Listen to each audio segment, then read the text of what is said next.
What's going on, everybody? Welcome to Truck and Travel. I'm Derek.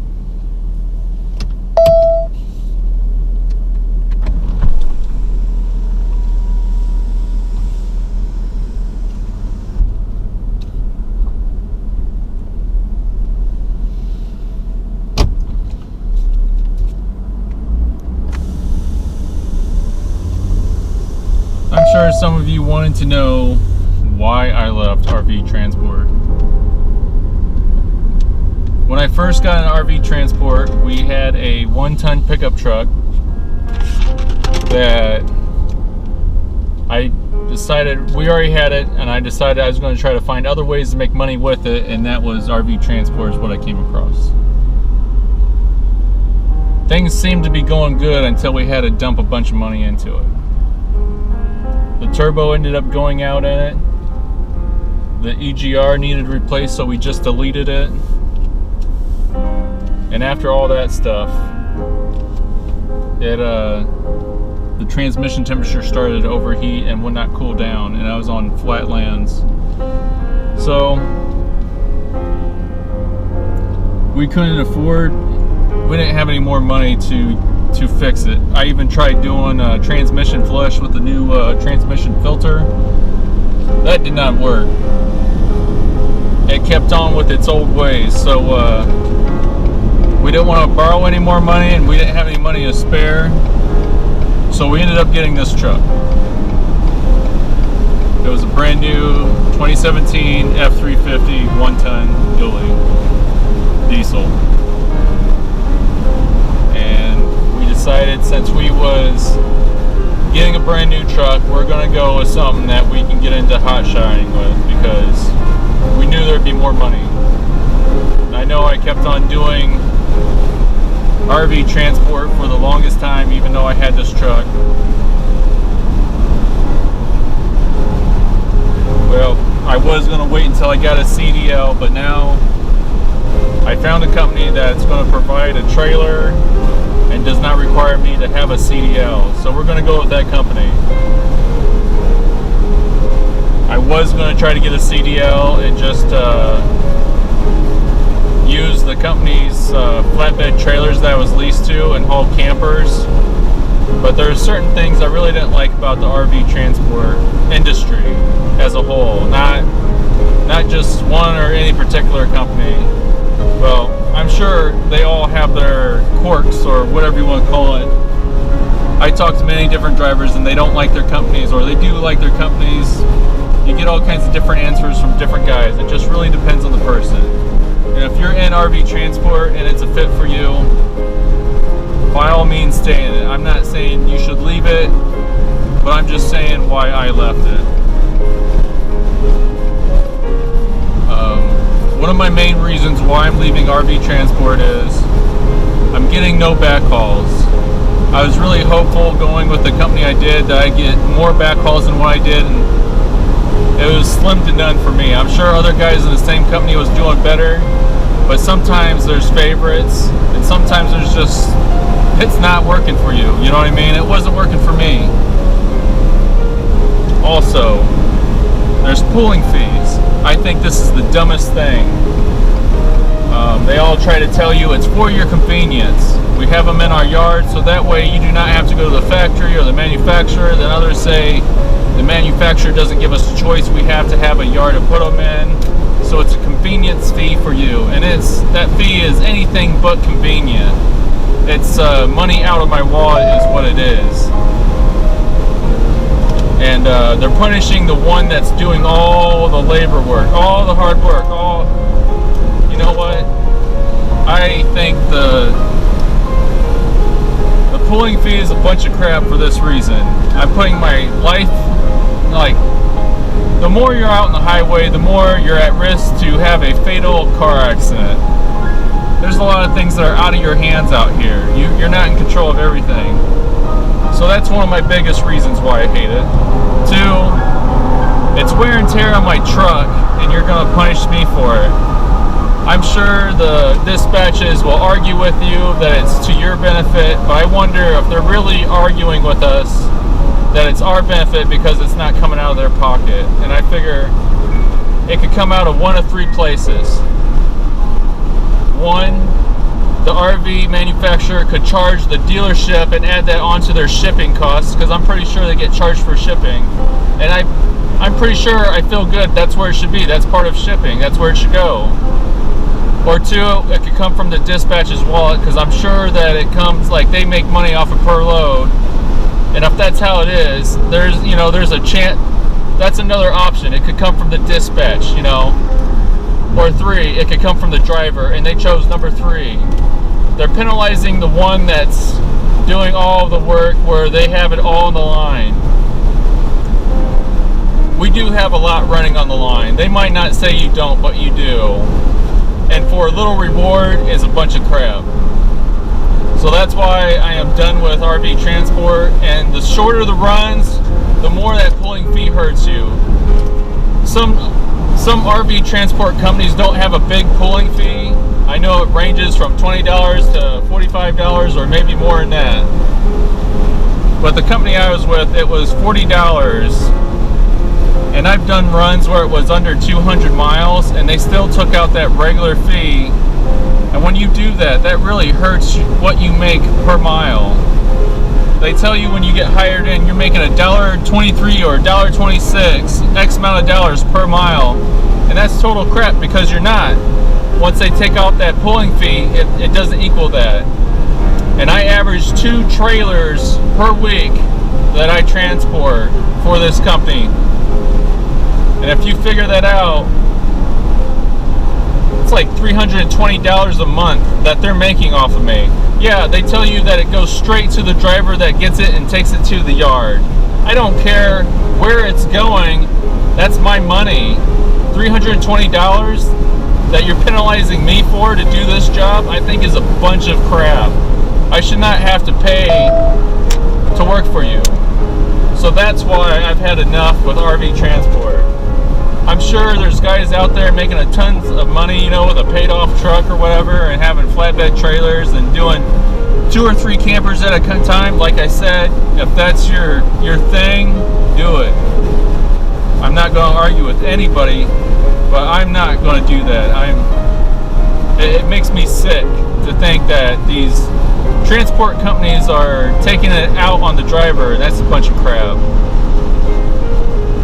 And then it really stinks for some of these guys that are where they do not log when they're going back to pick up another load. Yes, that's against the rules as far as I know, but this is where it really sucks for those guys. They're not getting backhaul, so they're driving extra miles just to make more money. That really sucks. And you know what? Those guys are working really hard for really little reward after they burn up all those miles wear and tear in their truck.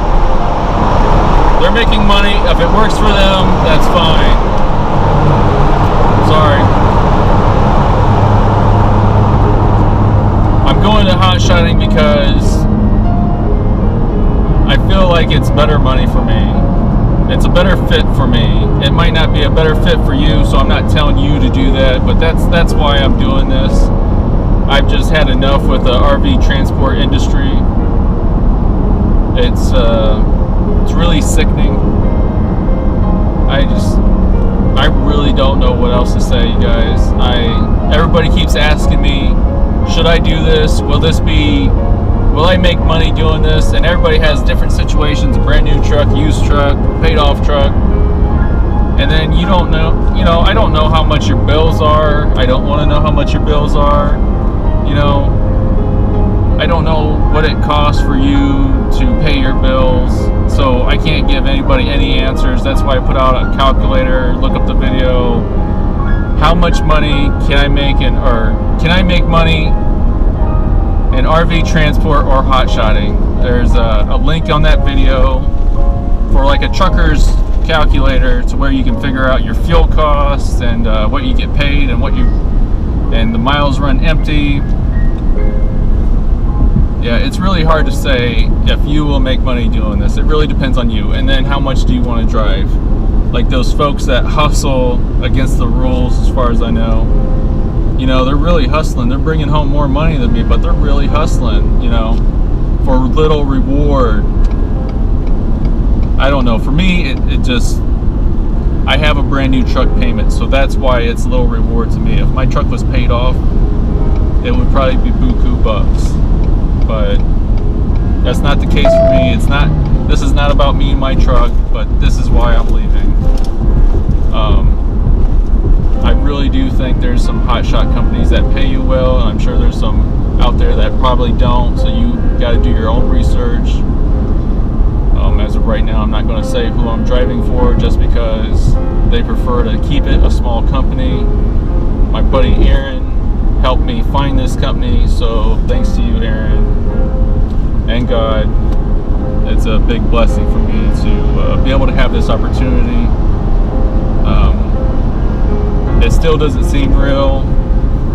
It's a weird thought to think that I'm going to get paid on my loads back. And like I said, you guys, there's guys out there making the RV transport industry work for them. There's just certain things that I do not like.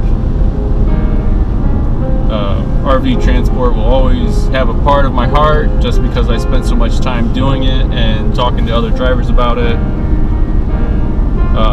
I just wish they got treated better. I think they should be paid more per mile. The fuel costs go way up and their pay stays the same, and it burns me up. I'm sure that happens in other fields in the transport industry and trucking and whatever. I cannot stand to see people be mistreated. I mean, this is a lifestyle, and people's life. You spend most of your life doing this. If this is what you do full time, that's your life, and I don't like seeing people getting screwed over with it. It really gets on my nerves. But anyways, you guys, that's why I'm out of it. You know, I'm not targeting any certain company. Pretty much calling them all out. I think they need to redo stuff for you. I think it's a bunch of crap. That's just my personal opinion. You might like it. You might be okay with it. That's just my personal opinion. There's some companies that will make you jump through hoops to get your insurance bond back, so be careful. Do your research. You know, ask these companies, you know, will I get my insurance bond back? What do I have to do to get my insurance bond back? One company I drove for, which I'll keep nameless, if you do your research, I'm sure you'll find them. They told me I had to give them a 30 days notice in order to get my insurance bond back, which I think is a bunch of crap, because that's my money I earned. And so that's a big red flag. So if that tells me they do not care about the drivers, all right? I was not in a situation where I could be like, okay, I'm giving you 30 days. I'm going to work until then. You don't know. I don't know if I'm going to get accepted, you know, after those 30 days are up to another company. I was brand new to the industry, you know. So I had to go out, look now, and switch. And never had any accidents doing RV transport. And so you'd think that they would help you out. They would be really nice. They claim to be Christians, but I feel like that's not really a Christian thing to do. Screwing somebody out of their money. That's just my personal thoughts. I know this seems pretty heated, but you know what, dang it, you guys deserve to be treated better. And if you're thinking about getting into this, really look up that video I named off, Can I Make Money in RV Transport or Hotshotting? Use the calculator, try to figure all your expenses, food costs, cell phone costs, because you gotta have a smartphone, anything you can think of. Insurance is probably going to be more, you know, depends on the company what they require you to have. So yeah, I don't know what to say. I hope you guys make the right decision, and like I said, I'm not trying to talk you out of leaving. This is why I left. If it's working for you, that's awesome. That's good. Somebody has to move those things. If you enjoy doing it, do it. I think it's a good time for me to shut up. I appreciate you guys watching this video. If you like this video, please subscribe and like the video. I do plan on showing you a little bit of what I see and whatnot in my videos. going to all these different states and whatnot. I'm really excited about the summer. I'm going to try to do even more of that. And I'm even going to take you on my adventure doing hot shotting. I think it's going to be, it's really exciting. I'm really excited about it. I hope it's everything I'm anticipating it to be. And if it's not, you guys are going to be the first ones I let you know. You know what I mean? You guys are riding along on this little journey with me. I appreciate every one of you. God bless you all. Stay safe out there. Keep on trucking. See you guys.